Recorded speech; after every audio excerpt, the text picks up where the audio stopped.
She didn't plan for any of it. That's how most stories like this begin, right? But believe me, when Millie accepted that plane ticket to Greece, all she wanted was to be there for her best friend, Zoe. It wasn't about escape or new adventures or chasing love. She had a career she'd built brick by brick, 7 languages under her belt, and a quiet, stable life in Sao Paulo. But then, Zoe's voice cracked through a long audio message filled with joy and nostalgia, and the kind of excitement only someone about to marry the love of their life can carry. "You have to be here with me," she said between laughs and gasps. "Like always." And that was it. That one sentence pulled Millie out of her chair, past her stack of overdue translation projects and lukewarm coffee, and straight into a whirlwind. Greece. A villa by the sea. A ceremony that sounded more like a fairy tale than a wedding. Zoe had found something real, something worth crossing oceans for. And Millie said yes before she even knew what that yes would cost her. The plane landed under a sky too blue to seem real. The air was thick with salt and sun, the kind that clings to your skin and makes you believe, even for a second, that anything is possible. Zoe ran to greet her with arms wide open, her voice a mix of Portuguese and English and pure emotion. Andreas, tall, soft-spoken, with a kind smile that felt like a welcome, stood behind her, and in that moment, everything felt right. The villa was perched on a cliffside, like something stolen from a postcard. All whitewashed walls, blooming bougainvilleas, and that impossible view of the Aegean Sea. It was perfect, but perfect has a way of hiding the things we're not ready to face. Millie hadn't forgotten Lucas, Zoe's younger brother, the charming flirt who never really grew up. He was there too, of course, always lingering. But something unexpected happened before she could even process his presence. Nico, the uncle, quiet, older, mysterious in that unbothered, unflinching kind of way. The first time she shook his hand, it lingered just a second too long. Not awkward, not aggressive, just noticed. And that second, that pause, was the first crack in the wall Millie had built so carefully around her heart. There's a kind of magic in the early hours of a foreign day, when the sun hasn't yet burned through the mist of the sea, and everything feels like it's holding its breath. That's when Millie first realized something had shifted. It wasn't a conversation or a look that gave it away, just a moment. She dropped her spoon during breakfast, and both she and Nico reached for it at the same time. Their fingers touched, and that touch, though brief, seemed to echo. She laughed nervously. He didn't.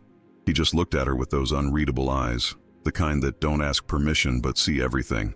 Later that day, between selecting floral arrangements and napkin colors with Zoe, Nico had wandered by and casually asked, "Lilies or lavender?" She answered instinctively, "Something that smells like home," and he smiled, not with his mouth but with his whole presence, as if he understood something she hadn't meant to share. That night the villa buzzed with guests, music and the scent of orange blossoms clinging to the humid air. Millie stepped out onto the balcony for some quiet, and without a word, Nico appeared beside her with 2 glasses of wine. She declined. He left one beside her and stayed.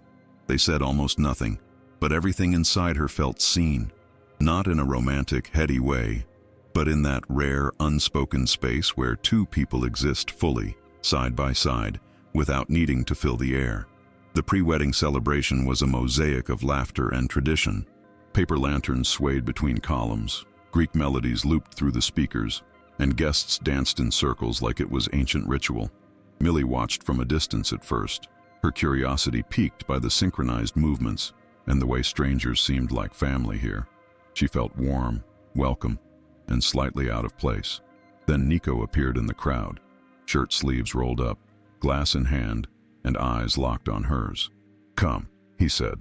Not a question, just a quiet command that didn't feel forceful, but certain. She hesitated for half a breath, then followed. His hand reached for hers, firm and steady, guiding her into the circle. Millie stumbled at first, laughing nervously, but he didn't let go. He moved with grace, not flashy but grounded, as if the earth responded to his rhythm. They twirled and stepped and laughed, and somewhere between the unfamiliar beats, she began to feel like she belonged. And then it happened.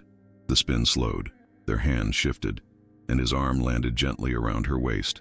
The music dulled into the background, as if the universe lowered its volume just for them. No one else seemed to exist. Nico leaned in, and she didn't pull away. The kiss was quiet, unplanned, and utterly consuming. A kiss that didn't ask permission or forgiveness, only presence. Zoe's voice cut through the moment like a blade wrapped in silk. Cheerful, oblivious, calling them back for the wedding toast. Millie stepped away, her lips still tingling, her chest pounding like she'd just surfaced from deep water. She didn't look back at Nico, afraid of what she might see, or worse, not see. That kiss had unraveled something, and yet, as she rejoined the party, she tried to gather herself, to act like nothing had shifted, but it had, in her, around her. Lucas was watching from a distance, his jaw tight, arms crossed. He had seen. Of course he had. Millie didn't owe him anything, and yet the familiar discomfort crawled up her spine.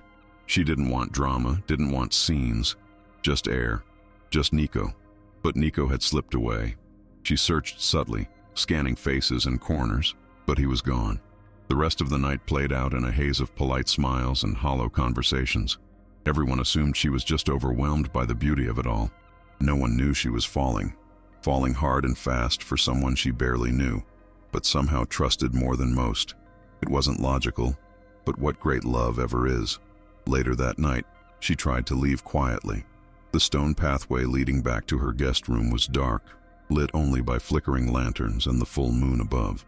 But Nico was waiting, not in the open, not with grand gestures, just leaning quietly near a garden wall, hands in his pockets. He stepped forward when he saw her. "Come with me," he said. Again, no hesitation in his voice. She didn't question. Her feet moved before her mind caught up. He led her through a narrow side corridor, up a flight of aged stone steps, to what looked like an old storage room converted into a small guest suite. The door creaked open to a warm breeze and the distant sound of the sea. Inside, it was dim and simple, a low bed, scattered cushions, and the smell of jasmine lingering in the air. Millie opened her mouth to ask something. What? She didn't know. But Nico silenced her with a touch. His hand found her hair, then her waist, and finally her wrist, turning her gently until her back met his chest. "Tell me to stop," he whispered against her ear. She didn't. She couldn't, because nothing in her body wanted to run. Everything in her leaned into that moment, into that man, into the reckless, raw truth of what they both felt but hadn't said. The night unfolded not like something planned, but like something remembered. Their bodies moved with the kind of hunger that comes from waiting too long without realizing you were starving. Nico didn't rush. Every button, every sigh, every inch of exposed skin was treated like something sacred. Millie trembled, not just from desire, but from the unfamiliarity of feeling so seen. He undressed her slowly, his hands firm yet reverent, as if each touch asked for permission while claiming its place. When her dress slipped to the floor, she instinctively crossed her arms over her chest, but he stopped her, gently grabbing her wrists and lowering them. "Don't hide," he said softly. "Not from me." The words melted something inside her. It wasn't about being sexy. It wasn't about performance. It was about honesty. And in that quiet room with the breeze slipping through the open window and the sea humming in the distance, they made love like two people trying to piece themselves back together. Not perfect, not poetic, just real, sweaty, raw, and full of need. No lights dimmed, no music cued, just breath and hands and a desperation to feel something that could silence everything else. The morning arrived with a kind of cruel beauty, the sky obnoxiously blue, the villa buzzing with the chaos of a wedding day. Millie stood by her window wrapped in a sheet, her body sore in a way that reminded her it hadn't been a dream. But reality was knocking, hard. Today wasn't about her. It was Zoe's day, the day she'd say "I do" to the love of her life. Millie had promised to be there, fully, and she would be, even if her heart was still tangled in the sheets of that small guest room. She got dressed slowly, light makeup, neutral perfume, but her eyes betrayed her. They were glassy, distant, already bracing for something she couldn't name. She told Zoe she was going to the garden to grab the necklace she'd left behind the night before. Maybe that was true. Maybe she just needed to breathe. Or maybe she was hoping to see him, just once more before everything changed again. But instead, she ran into Lucas, always showing up at the wrong time.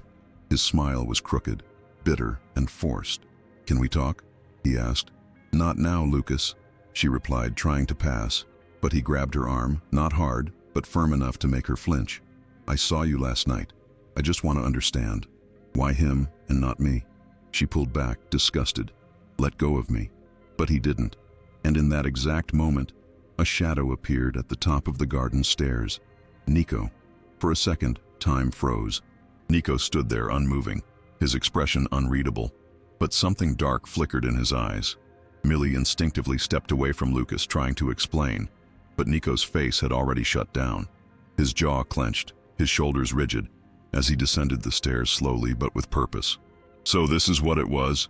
he spat, voice low but heavy, the kind that slices deeper than shouting.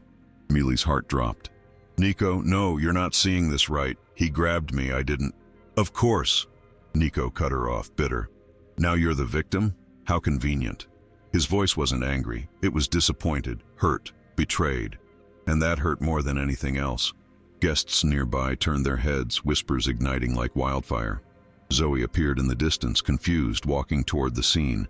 Millie stood there, frozen, heart hammering, while the man who had made her feel more alive than anyone else looked at her like she was nothing. "You slept with me, and now you're kissing him in the garden," he said, loud enough for half the villa to hear. "I didn't kiss him," she shot back, voice trembling. "He tried to, but it didn't matter." Nico had already made up his mind. The heartbreak was instant and absolute. With tears brimming but her spine still straight, Millie looked him in the eyes and said softly, "I thought you knew who I was." Then she walked away, dignified, shattered, and done explaining. That afternoon, Millie stood beside Zoe at the altar, a smile painted on with careful precision, her inside still in ruins. The ceremony was beautiful, almost insultingly so. Golden sunlight bathed the cliffside chapel. The ocean behind them danced with light, and violins played melodies that sounded like forever. Millie smiled in photos, laughed at toasts, held Zoe's bouquet when needed, and accepted champagne from passing waiters. She played the part perfectly, but her hands trembled, and her stomach churned with every glance Nico's way. He was there, of course, always composed, always distant, his face unreadable behind a well-tailored suit and an empty glass of wine. They didn't speak, didn't look, didn't acknowledge what had happened. But the silence between them was a screaming chasm. And Lucas? He stayed away, cowardly silent. For once, that was a mercy. The night ended like weddings do, with dancing, sparklers, and promises of forever. But for Millie, forever had cracked and slipped through her fingers hours before. When she finally slipped away to her room, heels in hand, mascara smudged, her soul felt hollow. The villa had become a beautiful cage, and the man who had unlocked her heart had also slammed the door shut without even listening to the key she'd tried to hand him. The next morning, Millie left without saying goodbye. No drama, no notes, just silence.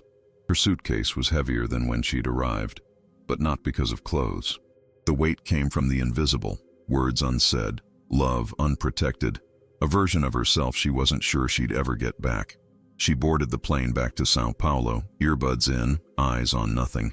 The city welcomed her with its familiar gray haze and honking traffic, and for the first few days, she let it swallow her whole. Work helped. Meetings, emails, translation deadlines. It was easy to hide behind tasks when your heart is a minefield. Millie spoke 7 languages fluently, yet none of them had a word for what it felt like to be betrayed by someone you never imagined would hurt you. The silence from Nico wasn't what haunted her. It was how quickly he believed the worst about her, how easily he let go, how violently he misjudged her. That cut deeper than the breakup itself. Months passed. Her apartment stayed the same, neat, stylish, with books in perfect alphabetical order and candles that smelled like calm. But calm was a costume. At night she'd stare at the ceiling, replaying that kiss, that garden, that humiliation. Not angry, just hollow. The kind of hollow that makes you question whether what you felt was ever real, or just another lesson in disguise. Zoe never brought it up, not once. They talked like they always did, about work, politics, silly TV shows. But Nico's name was an unspoken line neither of them dared to cross, and that made Millie love her even more. Because true friends don't force healing. They wait in the hallway until you're ready to open the door again. Lucas, thankfully, disappeared entirely from her life. Blocked, deleted, rewritten out of the story she was trying to rebuild. But Nico, he lingered in the background noise, in the smell of coffee at dusk, in the random Greek phrases that popped into her head without warning. She wondered sometimes if he'd looked for her, regretted, reflected. But mostly she told herself it didn't matter, because forgiveness was not the same thing as return. Then, on a Tuesday that felt like any other, an email landed in her inbox. An international diplomatic conference. São Paulo. High-level interpreters needed. 3 days of multilingual negotiations and private panels. She scanned the details once, then twice. Something fluttered in her chest. Anxiety or fate, or maybe both. She couldn't name it, but she said yes before she could talk herself out of it. The day of the family lunch at Zoe and Andreas's house was supposed to be ordinary, a celebration, a chance to gather, eat, laugh. The backyard was buzzing with activity, kids darting between adults, platters of food passing hands, and the scent of grilled lamb drifting through the air. Millie felt grounded again, as if life had slowly stitched itself back into something resembling peace. She hadn't seen Nico since the wedding, and while that still stung in quiet moments, she'd stopped waiting. The past belonged to another version of her.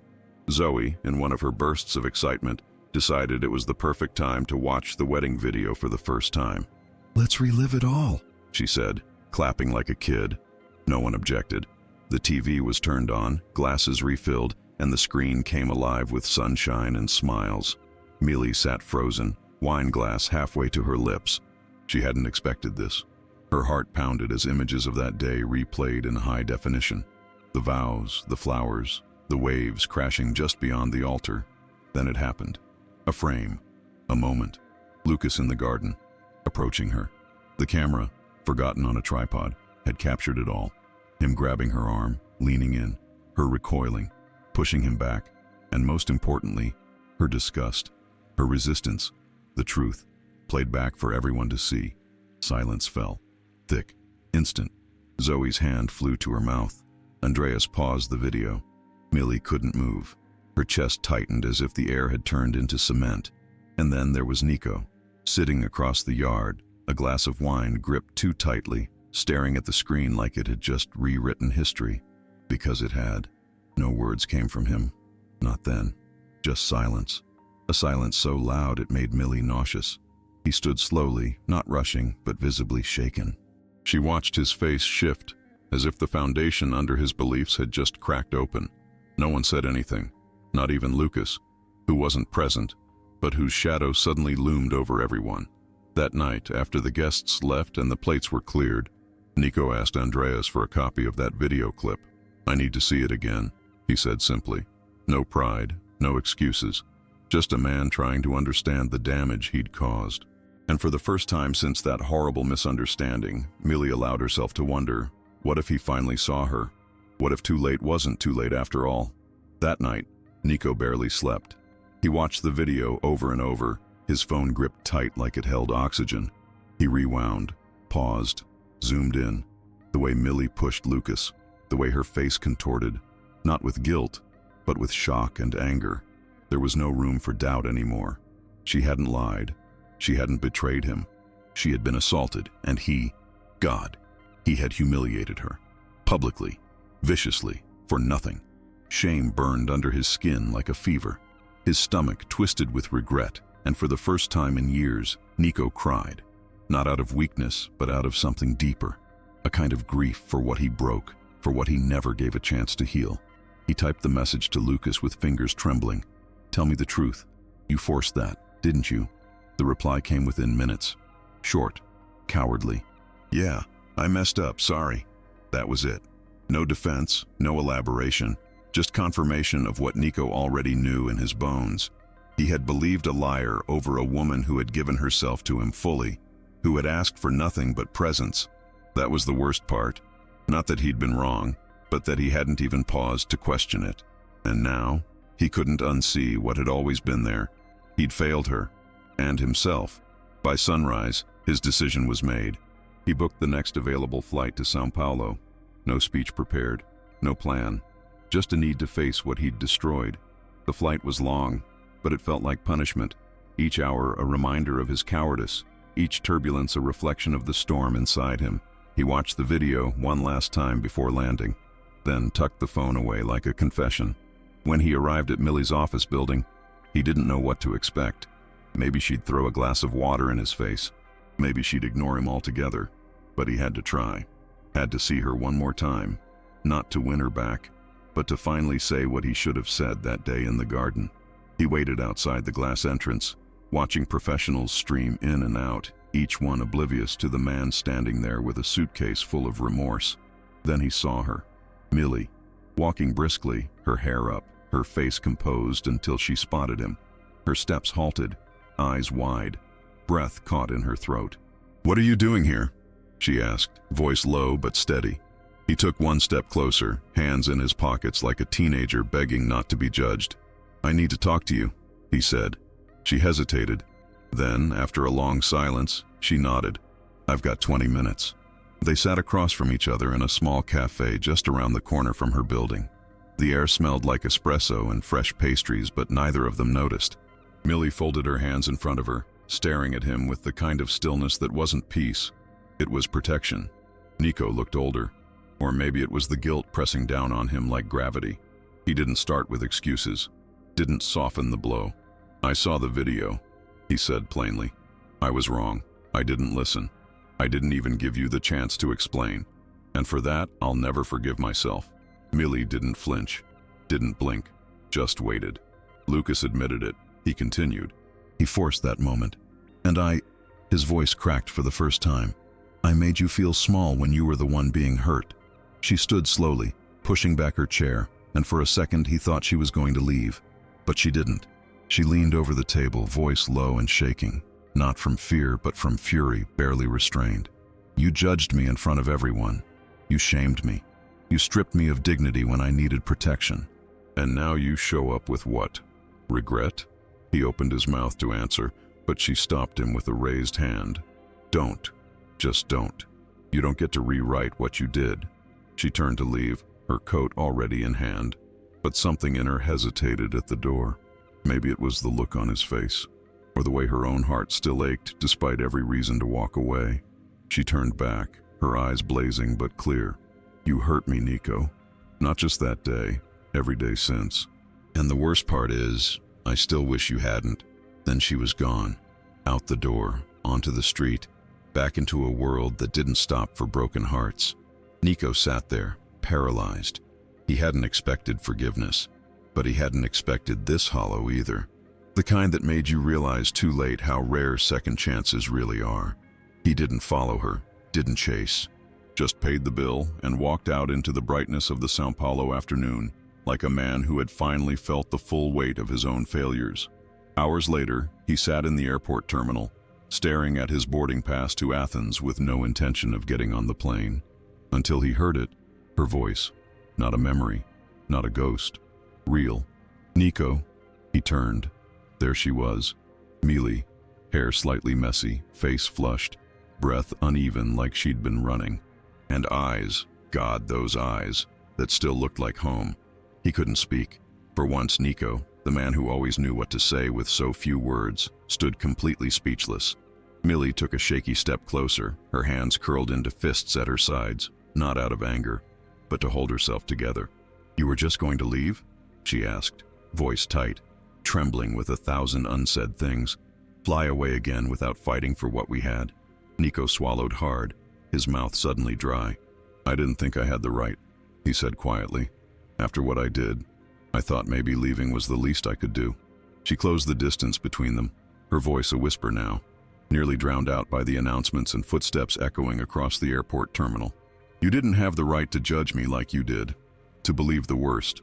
But you also don't get to walk away again without saying everything that needs to be said." Her eyes searched his, daring him to respond with more than silence. Slowly, carefully, he reached out and touched her hand. She didn't pull away. "I was a coward, Millie," he said. "I saw something that scared me, something real, and instead of leaning in, I let my fear speak louder than my heart. I'm not asking for your forgiveness. I'm just asking for a chance to try." Millie didn't answer right away. She looked at him for a long time, her breath shallow, her thoughts unraveling faster than she could catch them. Then, finally, she stepped forward and placed both hands on either side of his face. Her fingers were warm, trembling slightly, but steady with intention. "This doesn't undo what you did, Nico," she said. "I'm still hurt. I still don't fully trust you.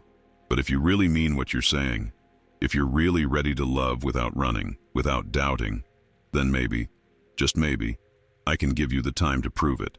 Nico's shoulders dropped, not out of defeat, but in release. He nodded slowly, unable to speak. Millie leaned in, not rushed, not desperate, and kissed him. It wasn't the kiss from that summer night. It wasn't wild or breathless. It was soft, weighted, real. A kiss that didn't ignite a fire, but built a foundation. Around them, the world kept moving. Announcements echoed, flights boarded, strangers passed without notice. But for that moment, it was just the two of them, rebuilding something fragile with hands that finally knew how to hold. Nico didn't take that flight. Instead, he checked into a modest hotel not far from Millie's apartment, and for the first time in his life, he allowed himself to stay still. Not as a retreat, but as a commitment. Millie visited him that evening, not because everything was fine, but because something unfinished had finally been reopened with honesty. They sat for hours on the small balcony, not touching, just talking. He listened this time, really listened. Not to respond, not to defend himself, but to understand the cracks he'd left in her heart. She didn't hold back. She talked about the shame, the public humiliation, the way the people at the wedding looked at her like a villain, about how lonely it was to walk away with her head high while everything inside her crumbled. Nico didn't try to justify his past. He didn't offer empty reassurances. He just sat there, letting her unload the months of pain he had helped create. And when she finally fell silent, he said quietly, "I'll earn back every bit of trust I destroyed, even if it takes the rest of my life." Millie didn't promise anything that night, but she didn't walk away either. And sometimes, staying is the loudest act of love. The following weeks unfolded like something sacred in its simplicity. They didn't announce anything to the world. No grand Instagram posts, no sweeping gestures, just quiet mornings with shared coffee, long walks through the park, soft dinners where conversation replaced tension. They relearned each other, not as fantasy, not as passion-fueled illusions, but as people, flawed and real. Millie still had boundaries. There were moments she flinched when memories surfaced. But Nico never pushed, never rushed. He showed up day after day with presence and patience. And at night, when she chose to stay, they made love like two people rebuilding from ashes. Not desperate, but deliberate. One evening, as they lay tangled in the sheets, Nico brushed a strand of hair from her face and whispered, "I don't want to wake up another day without you." Millie looked at him, eyes soft but cautious. He reached for a small velvet box, not a proposal, not yet, but a simple ring. "This isn't a wedding ring," he said. "It's a promise, that I'm here, that I'm not leaving, that I'll spend every day proving this is real." She didn't cry. She just smiled, took the ring and said, "Okay, let's see what real looks like." And that was the beginning, not of perfection, but of something honest, something neither of them had ever truly had. Millie's life began to shift, not with fanfare, but with small, intentional steps. She adjusted her schedule, transitioned her translation contracts to remote work, and slowly started preparing to leave São Paulo behind. It wasn't an escape this time. It was a choice, a rooted one, the kind you make when you're not running from the past, but walking towards something that finally feels like home. When she boarded the flight back to Greece a few weeks later, her luggage was light, but her heart was full.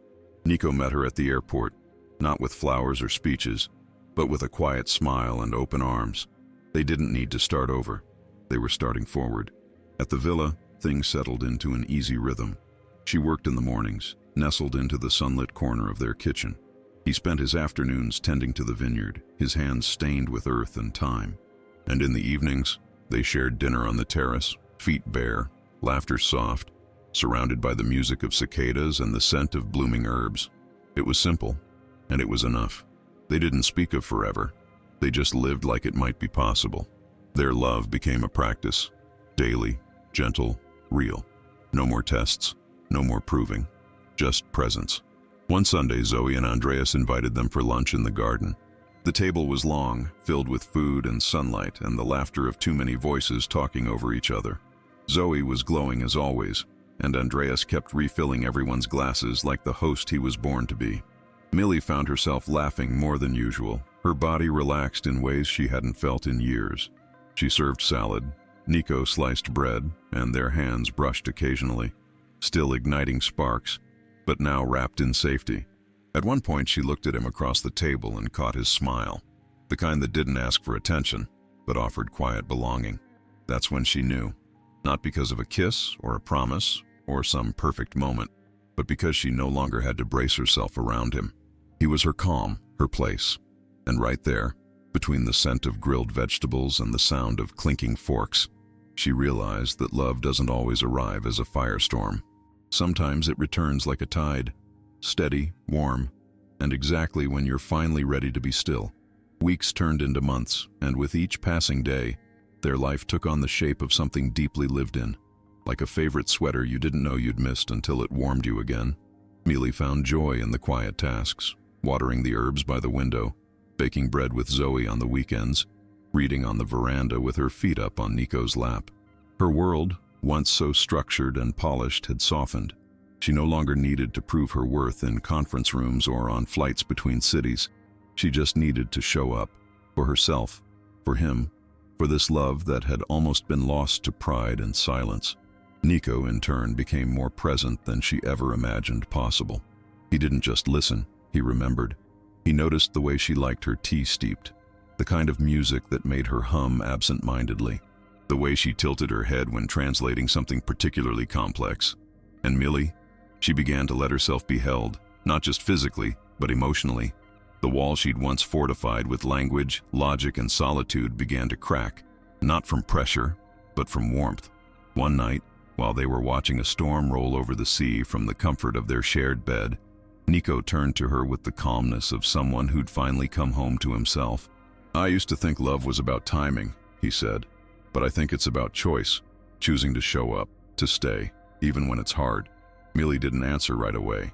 Instead, she rested her head against his chest and closed her eyes, letting the sound of rain fill the silence.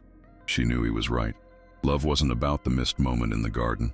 It wasn't about the kiss or the heartbreak or the apology. It was about this, the decision to be here, now, without running. In that storm-lit room, wrapped in linen sheets and second chances, she felt something rare, peace. Not because everything was perfect, but because it was real. And real was more than enough. Later that night, with thunder rumbling in the distance, she whispered into his skin, "I'm glad you stayed." And he answered without hesitation, "I'm never leaving again." And for once she believed him, not because he said it, but because he already was. Life didn't suddenly become a montage of sunsets and perfect meals. There were hard days too. Days when Millie missed São Paulo, when work demands clashed with Greek Wi-Fi, when miscommunications triggered old wounds. But now there was a difference. They knew how to stay in the room, to breathe through the discomfort, to speak before silence built walls again. On one particularly rough morning after a disagreement over something as trivial as forgotten groceries, Millie had retreated to the garden, angry and quiet. Nico followed, not to fix it, but to sit nearby. Not touching, not talking, just being there. And when she was ready, she turned to him. Not with blame, but with vulnerability. "I'm scared," she admitted, "of losing myself again, of giving too much." He didn't flinch. He didn't deny it. He just nodded and said, "Then let's go slower. Let's learn each other like it's the first time." And they did. Every time something hard came up, they met it together, not as adversaries, not as victims of their past, but as two people who had chosen to rebuild, not from the ruins, but from the truth. Eventually, Millie started teaching a few language classes at the local community center, not for money, not for recognition, but because sharing knowledge made her feel grounded. Nico helped her set up a small space in the villa's guest house where she could work and teach online clients. They called it the Room of Words, and the name stuck. It wasn't glamorous, but it was hers. He brought her coffee each morning without asking. She left notes in his jacket pockets with phrases in Portuguese he didn't understand but loved anyway. Their routines didn't look like a fairy tale, but they felt like one. Honest, quietly extraordinary. One afternoon, as she was finishing a class, she caught a glimpse of him outside. pruning vines with sun on his shoulders and dirt on his hands, and something inside her stilled, not out of fear, out of certainty, the kind of knowing that doesn't need fireworks, just a deep, steady heartbeat that says, this is it. She didn't need a wedding dress or a crowd of clapping guests to feel married. She was his, and he was hers. And in a world full of almosts, that felt like the rarest kind of miracle. The seasons shifted gently, and with them, so did Mealy. She no longer looked over her shoulder for the ghost of what had gone wrong. Instead, she moved through the villa like someone who belonged, not only to the place, but to herself. One crisp morning, she and Nico sat at the breakfast table, hands brushing over marmalade jars and warm bread, when Zoe arrived unannounced, her laughter already filling the house. I had to see it with my own eyes, she said, arms wide. They embraced, the kind of hug that speaks years of loyalty. And when Zoe saw the ring on Millie's finger, a modest silver band Nico had given her months earlier, she didn't ask questions. She just smiled knowingly, because sometimes no explanation is needed. The three of them spent the afternoon in the vineyard, barefoot and covered in dust, drinking from bottles that hadn't even been labeled yet. At sunset, they returned to the house and Millie stood at the kitchen sink, watching the light bend through the olive trees. Nico came up behind her, wrapping his arms around her waist. "Still think you made the wrong choice coming here?" he asked, teasing gently. She leaned back into him, sighing with contentment. "No, I think it's the only thing I've ever gotten completely right." That night, as they lay in bed, Millie stared at the ceiling, her fingers laced with his. "Do you ever think about that day?" she asked quietly. She didn't need to say which one. He knew. "Every day," Nico answered, voice soft and unguarded. "It reminds me of how fragile love is when we stop listening." She nodded slowly. "And how strong it can become when we start again." There was no pain in her voice, no bitterness, only gratitude, because they had survived something not every couple does. The rupture, the silence, the misjudgment, the pride, and somehow they'd chosen to meet each other again on the other side. Not as the people they used to be, but as the people they grew into. The ones who understood that love isn't always loud or pretty or even fair, but when it's real, when it's chosen every single day, it's enough to rebuild a life around. And Millie, she had found her life, not in a moment, but in a series of small, deliberate choices. The kind that says, "I see you, I hear you, I won't leave." And she never forgot how rare that truly was. The years that followed weren't documented in photos or loud declarations. They were lived quietly, deeply, and with intention. Millie never returned to her old life in Sao Paulo, not because she couldn't, but because she didn't need to. The life she built with Nico wasn't an escape from the past. It was the reward for facing it. On their third summer together, she stood once again on the same balcony where they had first shared silence and wine. The air was thick with jasmine, and below the sea danced in shades of gold. She watched Nico talking to Andreas near the vineyard, laughing in that rare, soft way he only ever did with people he trusted. Her heart ached, not with sadness, but with fullness, with the kind of clarity that only comes when you've lived through the breaking and chosen to rebuild. This wasn't the love she had imagined in her 20s. It wasn't fireworks and dizzying highs. It was slow, steady, unshakable. It was the kind of love that shows up every day and asks, "How can I be better for you today?" And every day they both answered in their own ways, through gestures, patience, and the kind of tenderness that doesn't demand applause, just presence. Millie never told many people the full story, not because she was ashamed, but because some chapters belong to the soul alone. But sometimes when someone asks how she met Nico, she smiles, looks out at the sea and says, "I almost lost him before I ever really had him." Because that's the truth. What nearly destroyed them wasn't betrayal. It was silence. What saved them wasn't perfection. It was the courage to try again, to stay, to listen. And if there's one thing she'll never forget, it's that the line between love and loss can be as thin as a single moment of doubt. But healing? Healing is made of 1,000 small moments of choosing each other anyway. And to this day, even now, when she closes her eyes at night and hears the hum of the waves outside their window, she remembers what it took to get here. Not a fairy tale, but a journey, a real one. And if this story moved you like it moved me, subscribe to the channel, hit the like button, and turn on notifications. Because sometimes, the most beautiful stories are the ones that almost didn't happen.